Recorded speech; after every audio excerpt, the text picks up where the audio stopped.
पूरे देश का प्रयागराज ही एक ऐसा शहर है जहां रावण की शोभा यात्रा निकाले जाने की परंपरा है। यहाँ प्रकांड विद्वान लंकाधिपति महाराज रावण की बकायदा पूजा अर्चना कर उनकी शोभा यात्रा निकाली जाती है। ऐसे में मंगलवार की रात जब रावण की बारात रूपी भव्य शोभा यात्रा संगम नगरी की सड़कों पर दल बल के साथ निकली तो उसे देखने के लिए सड़कों पर लोगों की भीड़ उमड़ पड़ी। प्रयागराज की सैकड़ों वर्ष पुरानी कटरा रामलीला कमेटी की ओर से पूरे वैभव के साथ रावण के कुनबे की शोभा यात्रा निकाली गई। कटरा रामलीला की ओर से निकाली गई रावण की शोभा यात्रा में रावण के पूरे कुनबे की चौकी निकाली गई।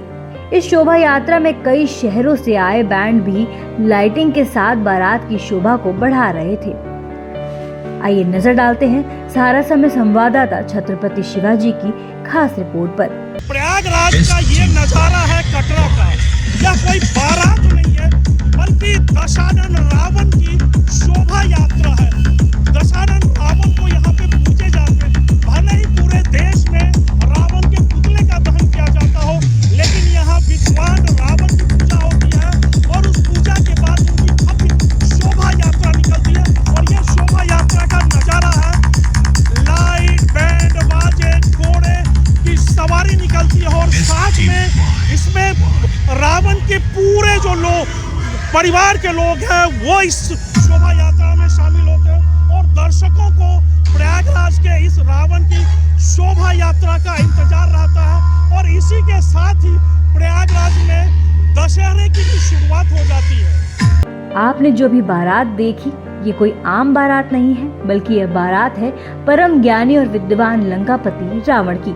रावण की ये बारात अपने आप में विश्व की एक अनोखी बारात है, जिसमें रावण रथ पर सवार होकर अपनी बारात में शामिल होते हैं। इस बारात में ढोल नगाड़े के साथ राक्षसों का वेश धारण करके उसके गढ़ और परिवार के लोग बाराती बनते हैं। इस बारात रूपी शोभा यात्रा में बैंड बाजा घोड़े और बड़ी संख्या में रावण के भक्त भी शामिल होते हैं।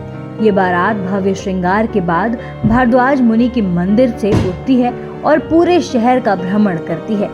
देश के दूसरे हिस्सों में भले ही दशहरा उत्सव की शुरुआत भगवान राम की आराधना के साथ होता है, लेकिन धर्म की नगरी प्रयागराज में इसकी शुरुआत रावण पूजा और रावण की बारात से होता है। प्रयागराज की श्री कटरा रामलीला कमेटी उत्तर भारत की इकलौती ऐसी संस्था है जहां दशहरा उत्सव की शुरुआत भगवान राम के बजाय महाराजा रावण की पूजा के साथ होती है। महाराजा रावण को यहाँ उनकी विद्वता के कारण पूजे जाने की परंपरा सालों से चली आ रही है।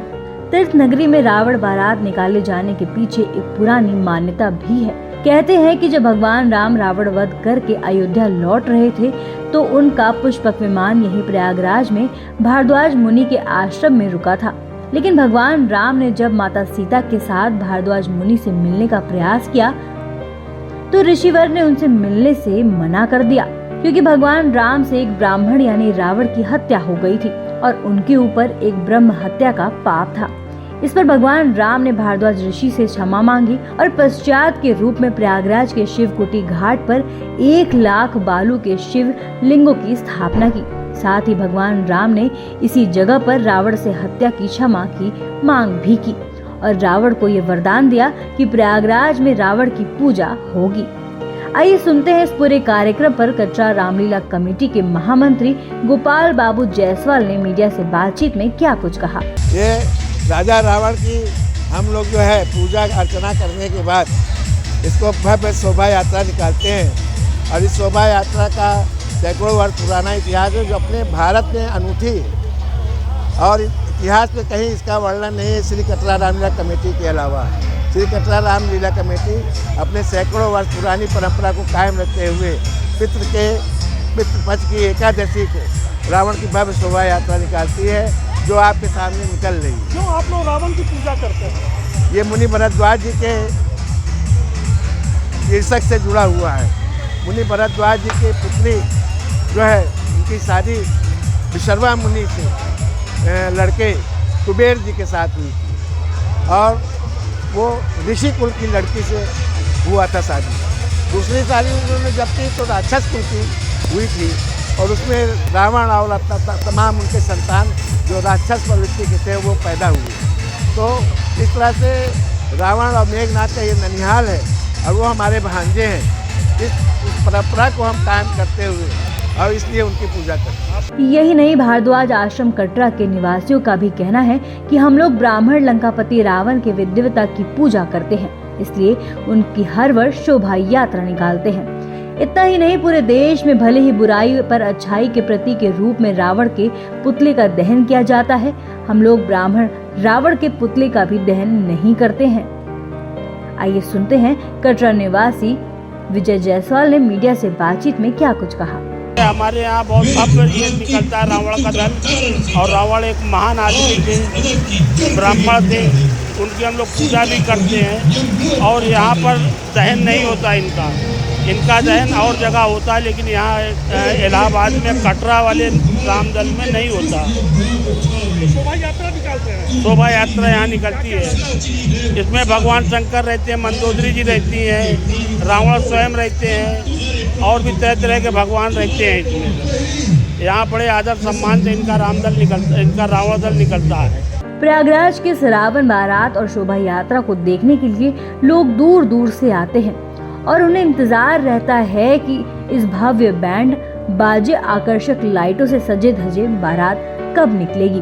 माना जाता है रावण बारात निकाले जाने की परंपरा सैकड़ों वर्षों से इसी तरह से चली आ रही है। आइए सुनते हैं इस पूरे कार्यक्रम पर दर्शकों ने अपने राय में क्या कुछ कहा। बहुत अच्छा नज़ारा है, हम लोग शोभा यात्रा देखने आए हैं, हर साल इंतजार रहता है इसका और बहुत मज़ा आती है देखने में। कटरा का तो वैसे भी फेमस है और यहाँ पे तो लाइक बहुत अच्छा लगता है। देखने को मिला अभी तक तो रावण जी को देखा, अभी भीषण को देखा, अभी और भी बहुत है, अभी रावण आएंगे और बहुत मज़ा आती है।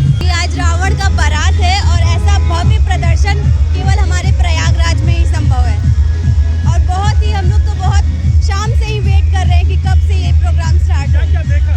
बहुत देखा, पहले शिव जी का नृत्य देखा और शिव जी के डांस के बाद रावण का बहुत अच्छा स्पीच।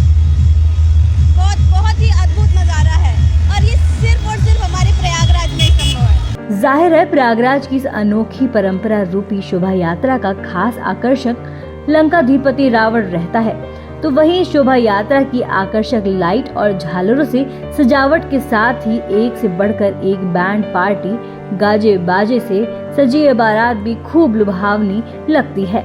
ऐसी ही देश दुनिया की तमाम अपडेट्स के लिए देखते रहें समय डिजिटल। वीडियो को लाइक करें, दोस्तों के साथ शेयर करें और चैनल को सब्सक्राइब करना बिल्कुल ना भूलें।